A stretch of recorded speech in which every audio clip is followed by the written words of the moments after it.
August 15th, 2009. The air in Al-Jahra thrummed with the pulse of celebration, a wedding night unfolding under a star-streaked Kuwaiti sky.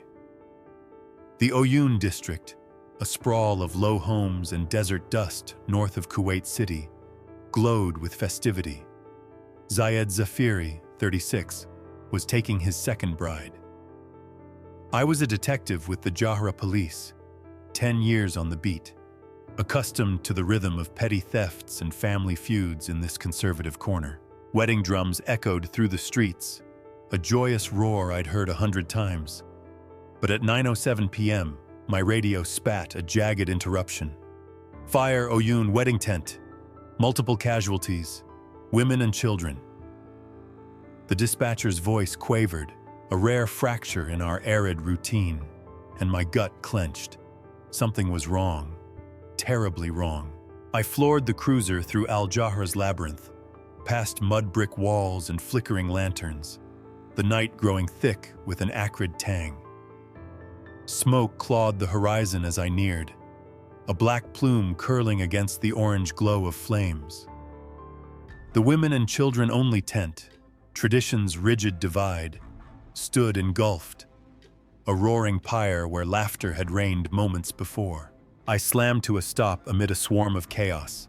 Fire trucks bellowed, hoses arced water uselessly, men howled outside, barred by custom from rushing in. "Over 40 dead," a firefighter barked, soot streaking his face, eyes wild. Maybe more. Kids, women trapped inside. I stepped forward, heat slamming my chest, the stench of burning fabric and flesh searing my lungs. One exit gaped in the inferno's maw, a cruel bottleneck framed by twisted poles, bodies heaped there in a desperate, futile surge. A girl, maybe 10, stumbled from the edge, skin blistered, dress half melted, eyes hollowed by terror. "She poured it," she rasped, voice a thread, pointing into the dark beyond the flames. "Lit it, ran." I knelt, steadying her as medics swarmed. "Who?" I pressed, but she crumpled, breath stolen by shock. The groom, Zafiri, loomed nearby, untouched, his new bride safe in the men's tent across the lot. "Nasra," he said when I cornered him, voice flat, cigarette trembling in his hand. "My first wife. She hated this day. Nasra Youssef Mohammed Al-Anezi, 23, mother of his 2 children, a name now tied to this blaze. Revenge," he muttered, exhaling smoke. "For the second wife." I scribbled it down, the drum's echo replaced by screams in my head. Kuwait hadn't bled like this in 40 years, not since oil fires or war. As I watched embers spiral into the night, a chill cut deeper than the heat. This was no accident. Arson, a woman's wrath turned apocalyptic, had claimed dozens, and the survivor's whisper, "She poured it," was my first thread. I radioed HQ. "Mass casualty event Oyun. Suspect named Nasra Al-Anezi. Start the hunt." The tense glow faded, but its shadow grew, a case to haunt me, a fire I'd chase to its source. August 16th, 2009. Dawn crept over Al-Jahra, a pale shroud on a town gutted by grief. The wedding tent in Oyun was a smoldering ruin, canvas fused to sand, a tomb for 58 souls, women and children, the tally finalized by noon as forensics sifted the dead. I stood at the edge, lead detective in a case that dwarfed my decade of service, the air clogged with ash and the sharp bite of petrol. My boots crunched on melted relics, sandals, a doll's arm, a gold bangle warped by heat, each a silent scream from the night before. This wasn't a fire. It was a massacre. Deliberate, merciless, and Nasra Al-Anezi's name hung over it like smoke. The tent's frame sagged, a blackened cage where life had choked out. One exit, a fatal flaw, yawned amid the debris. Twisted metal and charred wood framing a pile of bodies, 25 at least, small atop large, mothers cradling daughters in death's grip. Skin blistered to bone, hair singed to scalps, some fused by heat into a grotesque tableau. I counted limbs, too many small, and fought nausea. 90 more had escaped, burned or trampled. Survivors now in ICUs, lungs scorched, bones snapped. Fire Chief Brig Gen Jassem al-Mansouri approached, face gray. 3 minutes, that's all it took. Over 500 degrees inside, one way out, clogged by panic. He pointed to a petrol trail, faint but damning, snaking from the tent's rim. Arson, no question. Flammables everywhere, rugs, cushions, decorations. She picked a powder keg. Nasra. Zafiri's hint from the night before burned in my mind. His first wife, scorned by his second marriage. I'd sent uniforms to his villa at 4 a.m., a squat block 2 streets over, while I scoured the scene. At 8:30, a maid, Fatima, shuffled up, escorted by a patrolman, her hands twisting a scarf. "I saw her," she whispered, voice quaking, eyes darting like a trapped bird's. "Yesterday, before the party, Nasra, with a can, poured it around the tent, near the entrance. I begged her to stop. She laughed, said, 'For him, he'll feel it.' Him. Zafiri. Revenge then, a torch lit by betrayal. I scribbled it, radioed. Suspect confirmed. Nasra al-Anazi petrol sighting. Pick her up. By 11 a.m., she was ours. Nabbed at a cousin's flat, 5 miles out. I faced her in the station's concrete box, cuffs clanking as she sat, pale as death. Gray dress loose, but her eyes blazed, unrepentant. "I did it," she said first, voice a low hiss, no prompt needed. Petrol lit it with a match. He treated me like nothing, took her. Her kids, Shaka and Muhammad, weren't there. Safe with her mother, she claimed, a cold aside. "I wanted him to hurt," she added. No tears, just a stare that bored through me. I pressed, "Why the women, the kids?" And she tilted her head. They were his now, hers. Hers, the new wife. A twisted logic, vengeance gone wild. The maid's account locked it. Petrol, intent, a plan. Forensics found accelerant traces, a ring around the tent, heaviest at the exit, her signature. I returned to the site at dusk, wind stirring ash into ghosts. 58 dead. Not Zafiri, not his bride, but their kin. Innocence in her inferno. The bride's mother, sister, charred among them. Nasra's aim had veered, a shotgun blast of hate. I stood where Fatima saw her pour, imagining the match flare, the whoosh, the screams. Kuwait's worst civilian disaster in 40 years, and I'd caught her in a day. But the ashes whispered more. Why this scale, this cruelty? The tent's ruin stared back, a question mark in cinders, urging me deeper. August 17th, 2009. The Jara police station thrummed with a grim energy. Nasra al-Anazi's confession, a live grenade on my desk. 58 dead, 90 scarred. The wedding fire's toll was a national wound, Kuwait's worst in decades. And as lead detective, I had to map her descent from scorned wife to mass murderer. Her words, "I did it, petrol, for him," echoed, too small for the carnage.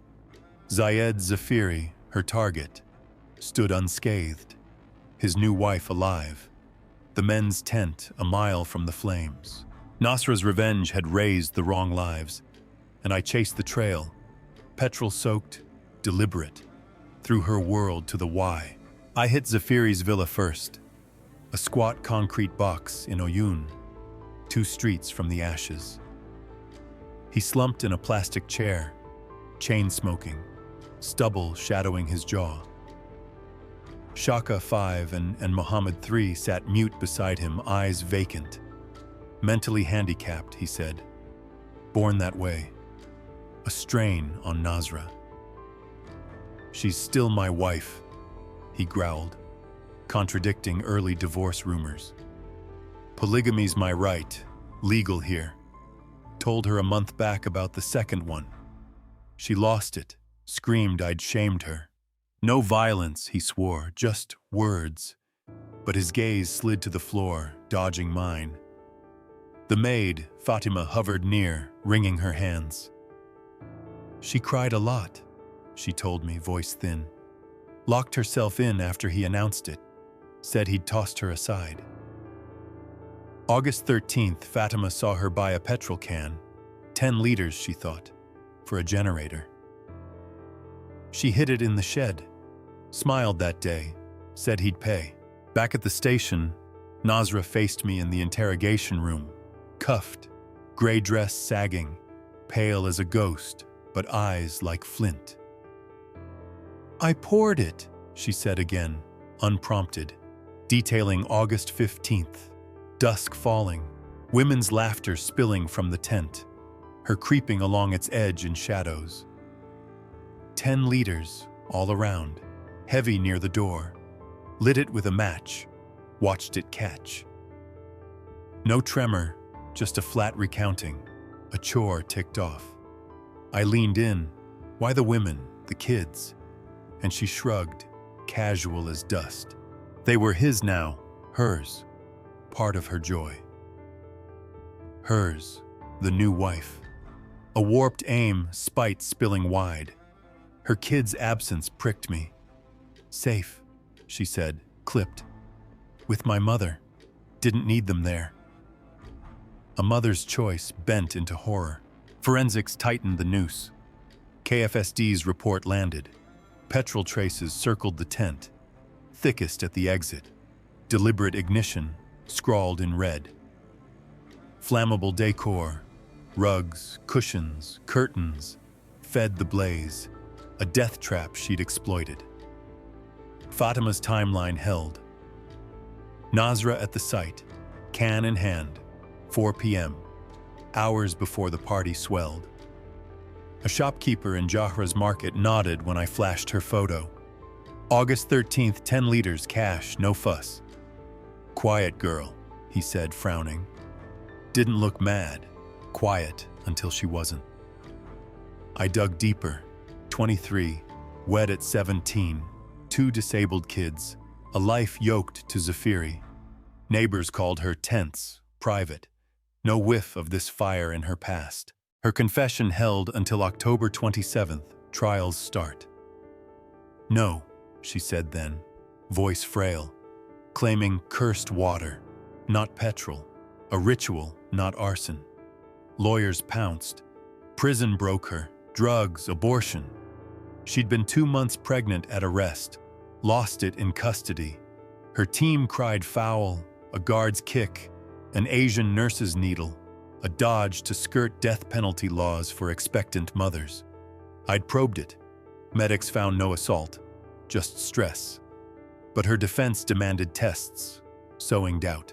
She's shattered, Sakaf told me later, off record, sipping tea. Jealousy snapped her.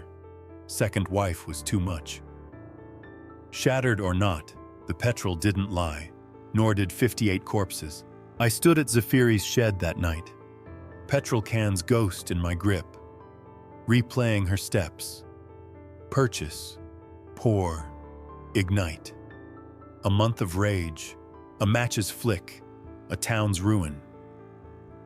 The trail led here, but the why loomed larger. Jealousy, yes, but this deep, this dark. October 27th, 2009. The Jahra courtroom crackled with a heat no fire could match. Grief, fury, and Nasra Alanezi's life teetering on the edge. As lead detective, I'd forged the chain. Petrol, maid's word, 58 dead. and now watched it coil through trial. Nasra stood, frail and gray, 5 female guards a wall around her, face unveiled when they peeled back her cover, revealing eyes stunned yet defiant. "No," she croaked to Judge Adel Al-Sagar. Did she set the fire? A lone syllable shredding her august confession. 58 families filled the gallery, their silence a roar, hands clutching photos of the lost. Mothers, daughters, babies, staring her down. I sat behind the prosecutor, case file dog-eared, knowing truth wasn't hers to rewrite. Her lawyers, Khalid Al-Awadi, Sakaf Al-Sakaf, Zaid Al-Kabaz, flanked her, a frantic shield. "Cursed water," she claimed now, voice thin, a ritual splash, not arson. "Prison broke her," Al-Awadi barked. "Tranquilizers, forced abortion, confession coerced." They'd pushed this since August. 2 months pregnant at arrest, miscarried in custody, a guard's boot, an Asian nurse's hand, they alleged. A plot to duck Kuwait's ban on executing expectant mothers. I'd chased it. Medics found no foul play, just stress collapse, but her team demanded exams, shouting conspiracy. Al-Sagar waved it off, unmoved. "Premeditated murder, intent to kill," the prosecutor intoned, my evidence unspooling. Fatima's testimony, Nasra pouring petrol, laughing, traces on the tent, her own words. "I lit it for him." March 30th, 2010, verdict day, she wasn't there. Death by hanging, a Kuwaiti first for a woman, etched in stone. I'd watched Al-Kabaz plead. Public opinion rigged it, politics, not justice. He'd begged life imprisonment, citing her youth, 23 at the fire, 24 now. Her kids, Shaka and Muhammad, handicapped, tethered to Zafiri. Psychiatric tests, ordered post-arrest, landed mid-trial. No insanity, just sane, vengeful rage, the shrink wrote. My copy stained with coffee. She'd planned it. Petrol bought August 13th. Tent scouted. Match struck August 15th. No manic break. Just cold, misaimed hate. "He'll pay," she'd told Fatima, but 58 others did. The tent's flaws fueled the fire. KFSD's report haunted me. One exit, no safety checks.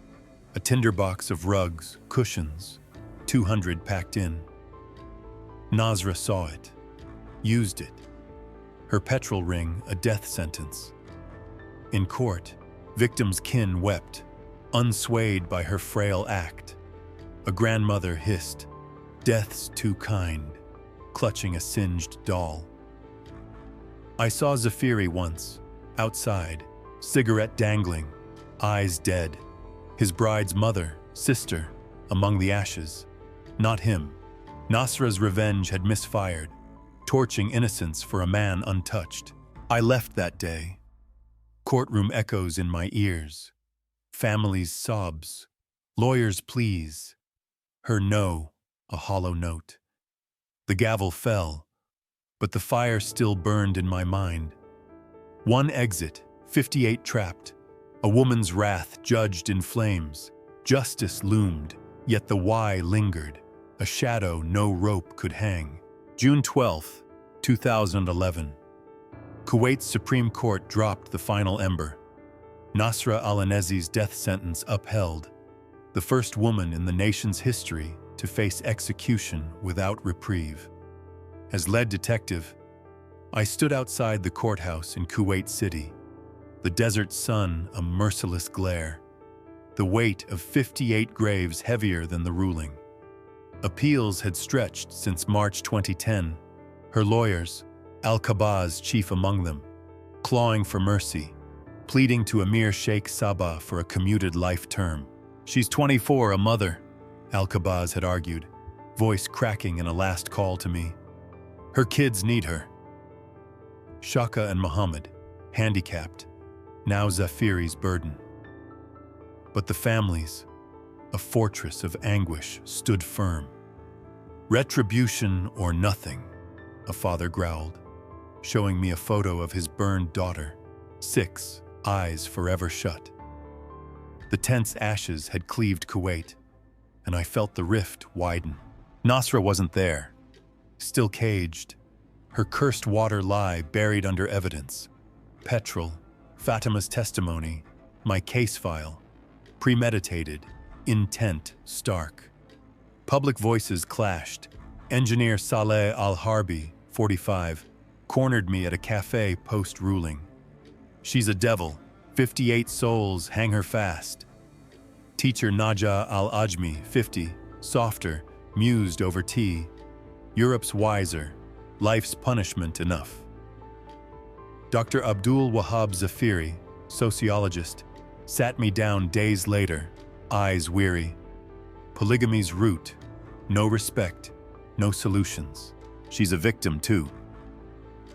He opposed death, saw her as society's fracture, jealousy warped by a man's unchecked right. Psychologist Kidr al-Baroun nodded when I called. Young, overwhelmed, his second wife broke her. Mercy, he urged, for her trauma. Mercy withered. Families refused diya, blood money, a legal out, shouting, "Not for this," clutching relics of the lost. Zafiri's bride's kin, her mother, sister, charred, pushed hardest, their pain a wall no plea breached. Emir Saba, lenient since 2003, commuting death to life, stayed mute this time. The Supreme Court's word stood. I revisited the Oyun site that night, ash long gone, a tent ban now law, too late for 58. Kids' laughter echoed in memory, drowned by screams. Nasra's shadow stretched, her petrol ring, her match, her misfired hate. Zafiri lived, her target unscathed, while innocence paid. I met a survivor weeks later, Aisha, 12, burns scarring her arms. "I saw her," she whispered, voice a ghost. "Poured it, lit it, smiled." That smile haunted me. Vengeance, not madness. Judgment loomed January 25, 2017, when she'd hang, but closure slipped. 58 families bore scars, some too broken for weddings since.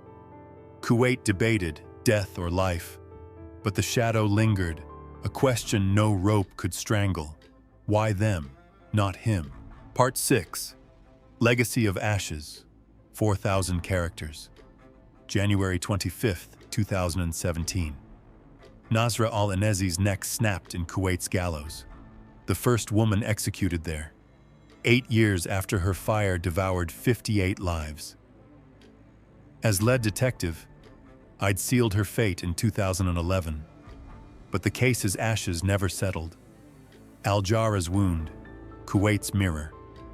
The tent ban, stricter safety codes, tangible fixes, yet the deeper burn was cultural.